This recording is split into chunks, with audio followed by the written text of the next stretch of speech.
各位朋友，大家好！今天我与大家分享一道营养早餐搭配：焦糖奶茶配煎饼。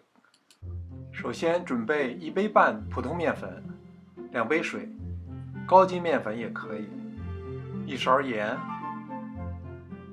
，1勺油，一边加水一边搅拌，水要慢慢加，一次加足，面会形成很多疙瘩。在比较稀的面糊中很难打散，稠的时候反而更容易。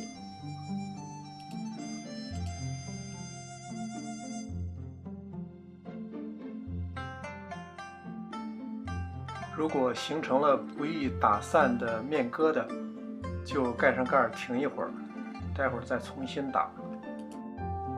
面糊打好以后密封好，放10分钟再用。这时候我们就可以开始准备奶茶。先用开水沏一杯红茶，再准备好2杯全脂牛奶和2勺糖备用。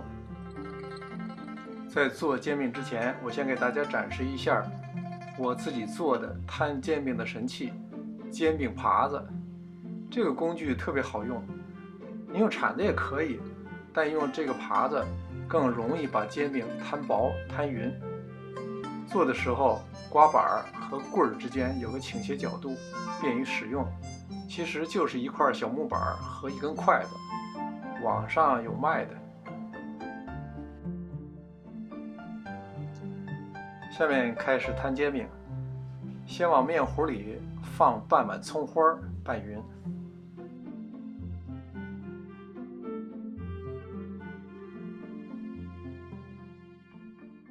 火候掌握在5到6成热比较好。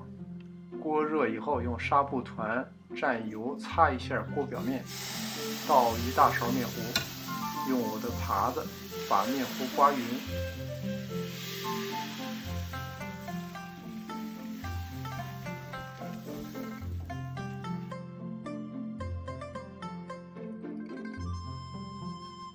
当面糊刚刚凝固，打入1个鸡蛋，然后再用耙子把鸡蛋搂匀。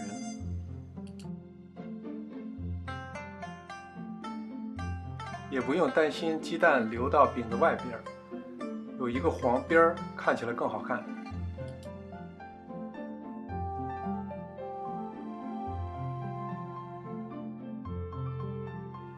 鸡蛋凝固之前撒一些葱花，如果有芝麻撒一点更好。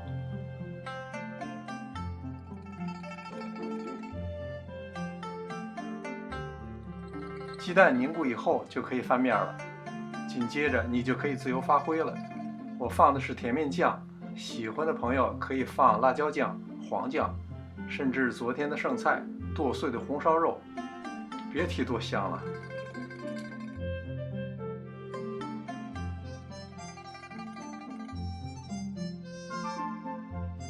摊好的煎饼，我们把它卷成卷儿，放在盘中。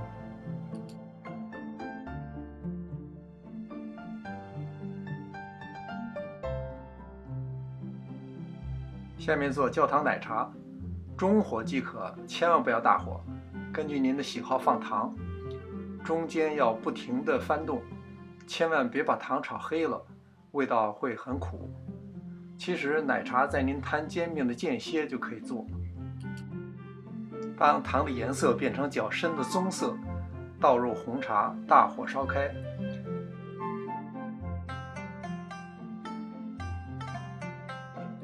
烧开以后倒入牛奶，再次烧开后转中火，再煮5分钟。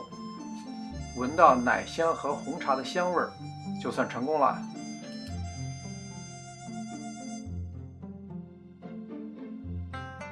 准备好一个过滤网，把奶茶倒入杯中。红茶如果是用袋装的，这一步就省事儿了。这份营养早餐您喜欢吗？欢迎您在下面留言，订阅我们的频道，并打开旁边的小铃铛，这样您就不会错过我们的更新了。谢谢您的支持，上师厨房，我们下期再见。